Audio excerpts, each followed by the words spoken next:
So let's talk teams for England, Wales, Scotland and Ireland as normal. I did do an England live reaction the other day, but I've had more time to think about it. We've had extra information out, so I want to talk about all of them because it's going to be a great Super Saturday. I'm going to do a live stream for Wales versus England, so do join me. That would be amazing. You know, if you want to listen to what I'm thinking about the game as it goes on, join in the live chat. Let me know what you think. We can have a bit of a chat backwards and forwards. That should be fun, so do watch out for the live stream thumbnail coming up. And I've also just heard we've had 2 more winners of my starting lineup. So someone's predicted that England team, which we didn't see coming. That's impressive. And the Wales team. So 2 more guys going to that Lions captain's dinner. So well done you in that last chance. So welcome to this video supported by Sports News Blitz. Let's talk about this Wales versus England matchup. It's going to be really exciting. There must have been some temptation to start Dewey Lake. He is the explosive guy, but Elliot Dee's been going fairly well, so fair enough. And Lake's just come back from injury, so that kind of makes sense.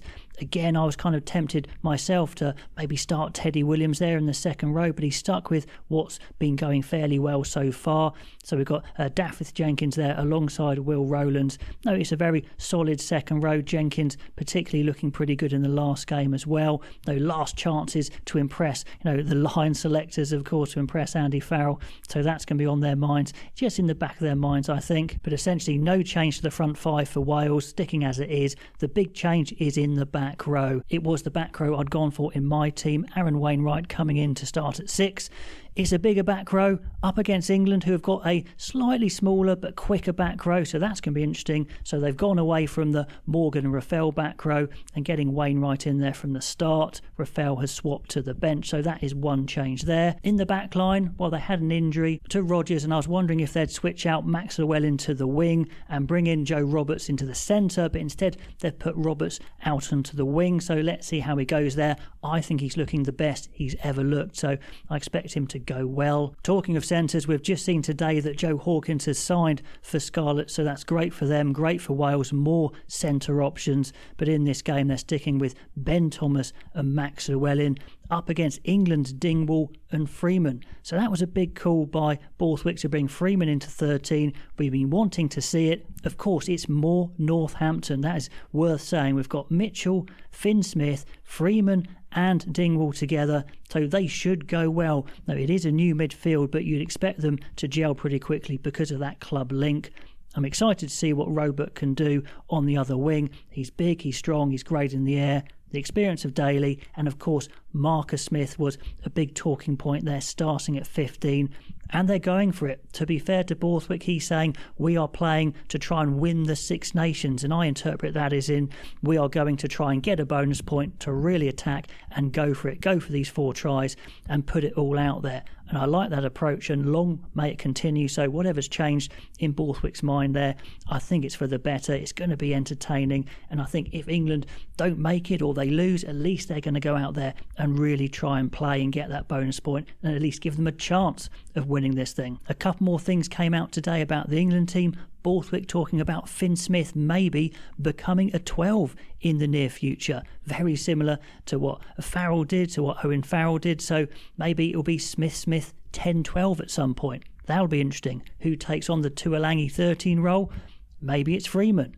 When you play 2 fly halves at 10 and 12, which essentially they're going to be, you need someone who is big and strong at 13. So maybe that could be something they go with. Let me know what you think there. And then the other talking point was the rather strange bench. They got rid of Ted Hill, who covered second row, I think, really well. Plus he can cover back row number 6. On the team sheet, it looks like Cunningham South is down to cover second row. But I've got a sneaky feeling that it's Tom Willis who would be the emergency second row. He's played there before. He looks really good. He's big, he's strong, he's combative. But Cunningham South could probably do it as well. Let me know if Cunningham South has played second row. I know that Willis has, but it's an interesting one. I imagine they're going to try and play both second rows all the way through, because on the bench it does look like 6, 7, 8, Cunningham South, Pollock, Tom Willis. Could they just roll on a whole new back row? Is that the plan? And then George Ford on the bench was a bit strange because they've got 2 10s starting, so they don't really need him there.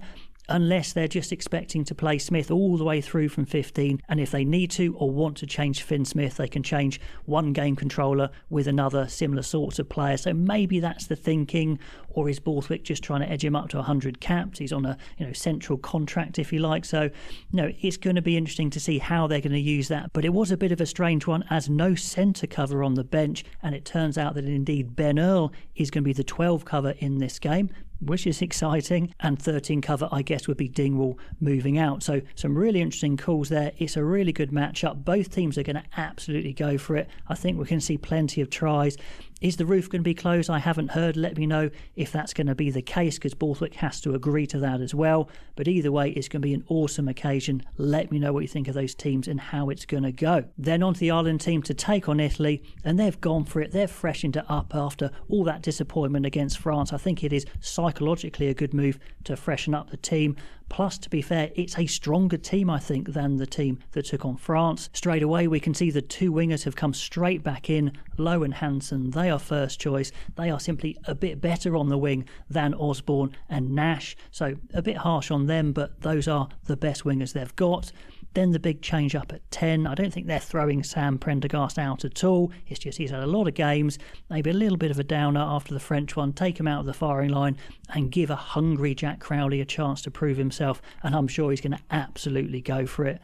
And then in the pack, a little bit of a change. Second row, we see McCarthy drop out, Omani drop out, both not performing that well against France. Ryan's going to be hungry. Jack Conan's going to be really hungry coming in, starting at 6, not 8, but still he's produced some really impressive performances. So expect fireworks from this Ireland team, who are going to have a crack, go for that bonus point win, and potentially put themselves in a position to, of course, win the thing. But if England or Ireland are going to win it, then of course they need Scotland to do them a massive favour and produce a huge performance against France away from home.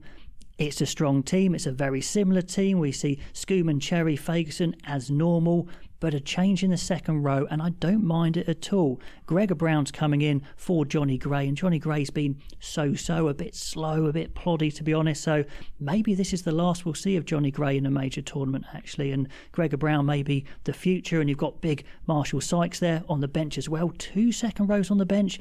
Don't quite get that one, but let me know why that is, if you've got a theory of why that is. The much vaunted Ben Muncaster is the back row replacement, so that's exciting. They've lost Dempsey with an injury, but they've got a great replacement, of course, in Matt Fagerson. So Richie Darsh and Fagerson is absolutely fire. So they're going to give it a crack. And this 6-2 split works great, of course, because they've got Tom Jordan there at 12, who can slot to 10. Dobby can play 9 and wing, and then they can have a centre cover on the bench in McDowell in this case. So it's a decent team, but they've really got to produce the performance of their lives. I'm sure they're going to move the ball around all over the place, but of course, one little turnover, one mistake, and France are probably the most deadly team in the tournament at punishing that sort of thing, and they thrive on a bit of chaos as well. So expect a lot of tries, and Scotland themselves could actually win it, but they have to absolutely smash France with a bonus point and loads of points difference.